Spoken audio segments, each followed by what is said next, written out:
vais laisser la parole maintenant à Cheryl Thomas, qui est la présidente de la Biennale de langue française. Elle est enseignante à l'Université d'Alabama. Alors, la Biennale de langue française, c'est une association qui fête ses 60 ans cette année. Exactement, oui. Et puis une biennale, par définition, c'est une fois tous les 2 ans. Donc, c'est cette année que vous allez avoir votre 30e biennale. Exactement. Et j'ai pu comprendre que vous souhaitiez la tenir à la Cité internationale de la francophonie. C'est prévu, donc... On ne peut... Alors, du 9 au 11 octobre.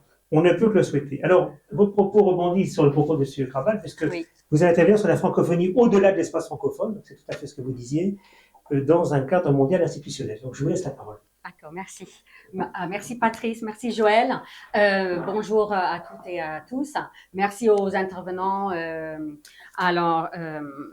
pour leurs commentaires et leurs communications très intéressantes. Alors, moi, je vais ajouter à ces idées déjà présentées.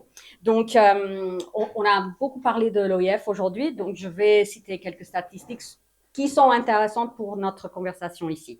Donc, parmi tous les pays au monde, donc l'OIF compte 54 membres, 7 membres associés et 27 pays observateurs.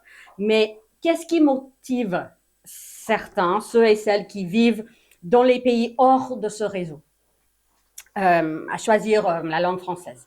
Donc, si vous êtes par exemple un jeune Jordanien ou une Australienne ou une Chilienne, quels sont les atouts de la langue française pour ces personnes? Donc, si l'on considère quelques statistiques citées en 2022, donc c'est tout récent par l'OIF, c'est qu'on trouve dans la nouvelle édition du livre Le français dans le monde, on découvre qu'il y a plein d'activités au-delà de l'espace francophone institutionnel. Donc, ces francophones hors réseau, entre guillemets, font partie des 321 millions de locuteurs de français qui vivent dans 160 États et sur les 5 continents. Et donc, en comparant ce chiffre avec les statistiques publiées par l'OIF dans l'édition de ce livre de 2018, on constate une progression de 7% en 4 ans. Donc, pour 93 millions d'élèves et d'étudiants, le français est déjà une de leurs langues de scolarisation. Mais il faut noter que plus de 50 millions d'élèves choisissent d'étudier le français et donc c'est la deuxième langue la plus enseignée au monde. Même pour mon pays d'origine, les États-Unis, alors qui ne figure pas du tout dans les États membres ou observateurs de la francophonie. Le français est depuis toujours la deuxième langue étrangère la plus enseignée, après l'espagnol. Donc, c'est cette fidélité américaine à la langue française qui est remarquable, car les États-Unis ne sont pourtant pas connus comme un pays où existent des programmes de langue étrangère qui sont aussi rigoureux que ceux en Europe. Mais cette présence historique de la langue française aux États-Unis peut s'expliquer par le soutien de la France lors de la Révolution américaine jusqu'à nos jours. Et le fait que la Constitution américaine est inspirée des écrits des philosophes français. Donc, l'enseignement de l'espagnol aux États-Unis est l'aboutissement logique de l'immigration, mais la forte présence de la langue française dans le système éducatif américain est liée à l'histoire du pays, même si la plupart des Américains n'en sont pas conscients. Donc, il faut être honnête, quoi. Donc, pour citer encore d'autres statistiques pour notre conversation, donc, dans l'édition la plus récente du livre Ethnologue, mise à jour en 2020, le français ne figure pas parmi les 10 premières langues dans son classement suivant des langues par nombre de locuteurs natifs. Mais si l'on considère des langues les plus parlées dans le monde en prenant en compte la deuxième langue utilisée par les populations, Ethnologue confirme aussi que le français est à la 5e place. Donc, pour récapituler et pour noter d'autres réalités intéressantes, le français est la 5e langue la plus parlée au monde, la 3e langue des affaires, la 4e langue de l'Internet, c'est-à-dire le français est à la 4e place des langues les plus traduites sur Internet.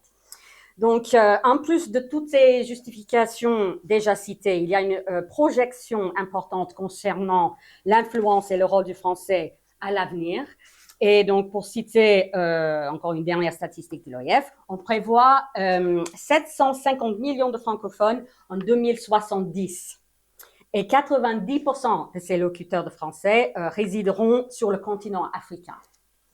Donc aujourd'hui, ce sont les jeunes en Afrique, surtout qui accordent beaucoup d'importance à la francophonie et au plurilinguisme. Et la plupart des francophones en Afrique ont entre 15 et 30 ans. Donc déjà en 2023, on constate que 72% des francophones vivent en Afrique. Et ce pourcentage correspond aux locuteurs quotidiens de français. Donc, il y a encore d'autres francophones, hein, mais ils ne parlent pas tous les jours en français. Donc, on entend citer un tel chiffre, on pense tout de suite aux pays traditionnellement francophones, mais il ne faut pas ignorer les initiatives importantes dans les pays historiquement non francophones en Afrique, le Nigeria, par exemple. Donc, d'abord, le français est obligatoire dans le système éducatif au Nigeria. Et le gouvernement œuvre pour que l'anglais ne soit pas la seule langue du travail, ce qui est logique car les pays voisins du Nigeria sont tous francophones. Donc, on ne compte pas pourtant le Nigeria parmi les pays membres de l'OIF, mais quand même, on constate l'existence du village français du Nigeria. Si vous ne connaissez pas, c'est le village français du Nigeria. Il faut googler parce que c'est vraiment fascinant. Donc, c'est la seule institution de langue française en son genre dans un environnement non francophone. Ce village français est un centre interuniversitaire d'études françaises fondé en 1991 qui offre une expérience d'immersion linguistique à un très haut niveau, ce qui permet aux étudiants qui n'auraient pas eu les moyens de passer du temps en France d'atteindre quand même un niveau élevé en compétences en français. Donc, à l'Université d'Alabama où moi j'enseigne, par exemple, nous avons actuellement 25 places pour des doctorants en français chaque année. Et on les remplit. Hein, mais 2/3 de nos doctorants sont du Nigeria. Et ils sont tous passés par le village français. Et c'est comme ça que moi, j'ai découvert le franc. En fait, c'est comme je me concentre sur l'Afrique francophone et je connais pas trop ce qui se passe au Nigeria. C'était mes étudiants du Nigeria qui m'ont appris alors des activités au village français au Nigeria. Donc, cette situation est quasiment la même pour tous les programmes de doctorat français aux universités publiques américaines parce que, bon, je suis en contact avec mes collègues, donc c'est pas seulement un phénomène chez moi, à ma fac. Donc, parmi les étudiants admis à ces programmes de doctorat, la grande majorité ne connaissent pas encore la France, hein, du tout. Mais nos doctorants camerounais et sénégalais ne la connaissent pas non plus. Donc, ces doctorants se concentrent sur l'importance de la francophonie pour l'Afrique et les opportunités à construire sur le continent, surtout dans le domaine des nouvelles technologies. Dans quels autres contextes, alors, hors de l'espace francophone mondial institutionnel, choisit-on de parler français? Donc, les possibilités sont nombreuses parce que le paysage politique de plusieurs pays est en mouvance. On voit également que certains pays qui étaient à une époque officiellement francophones ne le sont plus, en raison des tendances politiques ou même à cause des conflits. Donc, je peux citer par exemple les cas les plus connus, comme le Vietnam et le Rwanda, qui favorisent officiellement aujourd'hui l'anglais, disent-ils, pour des questions économiques, c'est ce qu'ils disent, bien qu'on sache que la situation soit plus compliquée et très politisée. Hein. Donc, nous constatons actuellement en Algérie un glissement général dans les préférences linguistiques officielles, où l'anglais devient une langue obligatoire pour les cours scientifiques à la fac. Et verra-t-on peut-être même bientôt un rejet officiel ou un glissement comme ça du français dans un pays comme le Mali? On ne sait pas. Le changement de politique linguistique n'est pas simple pour un pays parce que les francophones ne disparaissent pas pour autant. Et ils sont en fait la preuve d'une diversité culturelle et linguistique qui peut exister dans un pays malgré la politique officielle. Mais la politique linguistique d'un pays peut changer rapidement quand même. Et elle peut influencer directement le bilinguisme ou le multilinguisme d'un pays, ce qui modifie son tissu linguistique en général. Donc, mais pour ces francophones, sans le soutien des institutions, le français a quand même une valeur pour la formation, les recherches, le développement durable, les sciences, la médecine, la technologie, les affaires, sans oublier la création artistique et littéraire. On oublie souvent ça. Donc, langue officielle, officieuse ou sans statut, le français est bien présent mondialement. Le bilinguisme et le plurilinguisme sont aujourd'hui au cœur de divers enjeux sociétaux. Les rapports aux langues et aux cultures, les questions identitaires, les perspectives d'intégration socio-professionnelle ou d'employabilité, entre autres, invitent théoriciens et praticiens à réfléchir à l'avenir en tant que réalité à laquelle chaque langue et chaque culture pourront contribuer de façon particulière.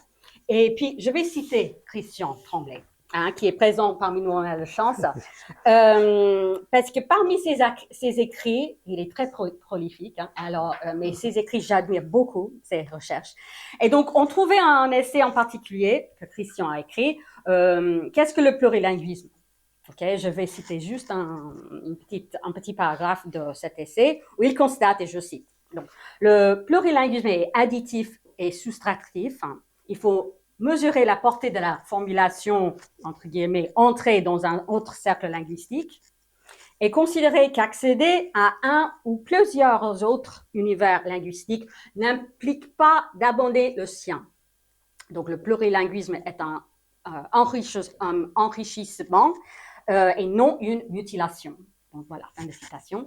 En explorant la question de la francophonie au-delà de l'espace institutionnel, il faut noter que nous sommes aujourd'hui dans une situation qui ne nous permet plus de nous limiter au monolinguisme. Et je parle de tous, de tout le monde. Cette évolution a été déjà observée dans de nombreux pays au monde et c'est évident aussi surtout dans de nombreux pays francophones africains. Mais sans le soutien des institutions, une compétence en français peut s'avérer nécessaire pour mieux répondre aux besoins d'une société. À l'avenir, ces besoins seront de différentes natures, donc communication, relations, échanges, mobilité. Ceux-ci sont à l'origine de ce qu'on appelle aujourd'hui le contact des langues. Et donc, dans certains pays, le français n'est peut-être pas toujours la langue parlée à la maison. La langue française n'est pas forcément la langue nationale, et ni même l'une des langues nationales, bien qu'on l'entende parler partout, dans la vie professionnelle et sociale, aussi bien que dans le système scolaire et universitaire. Donc, voici quelques réalités de la francophonie. Donc, je vais conclure en parlant un peu de mon association. Donc, même au sein de l'association que je représente, la Biennale de la langue française, de telles réalités linguistiques nous font évoluer au cours des 60 dernières années. Donc, au début, et l'association a été fondée par Alain Guillermou en 63. Donc, au début, quand notre association a été fondée, c'était la langue française simplement qui nous avait réunis. Mais aujourd'hui, c'est la francophonie, ou plutôt la langue française dans sa diversité et dans la diversité des cultures qu'elle véhicule ou est appelée à véhiculer que les biennalistes ont en commun aujourd'hui.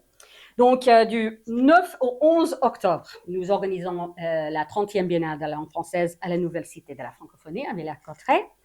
On a visité il y a 2 semaines, alors avec nos casques de chantier, etc. Mais ça va être magnifique, vraiment magnifique. Et donc, je tiens à remercier Joël Broquet et Catherine Distinguin et le Carrefour des acteurs sociaux pour avoir inclus la Biennale dans leur catalogue de projets pour la cité, parce que vraiment, je crois que c'est pour ça qu'on a cette chance en octobre. Donc, la 30e Biennale s'organise autour de la thématique « Les francophonies de l'avenir ».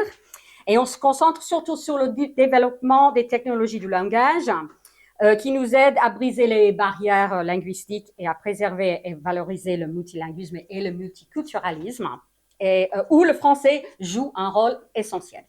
Donc, la prise en compte des variétés du français et la valorisation des langues partenaires du français constitue donc un enjeu majeur pour l'espace francophone dans sa diversité. Et nous vous invitons à vous proposer une communication pour cet événement important. La Biennale est ouverte à toutes et à tous. Merci.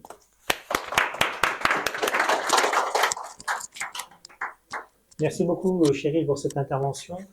C'est vrai que dans le fond, une langue, elle ne nous appartient pas, en particulier, elle n'appartient plus, et si tant est que c'était déjà le cas autrefois, elle n'appartient plus à la France, effectivement, c'est une langue mondiale. Et son expansion, effectivement, est un peu un mystère aussi, dans le fond. Parce que c'est pas une langue d'immigration aujourd'hui, comme souligné par l'espagnol, par exemple, aux États-Unis.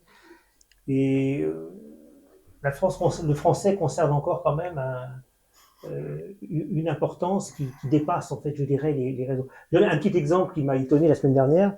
J'étais à Dubaï et je rejoignais Amman.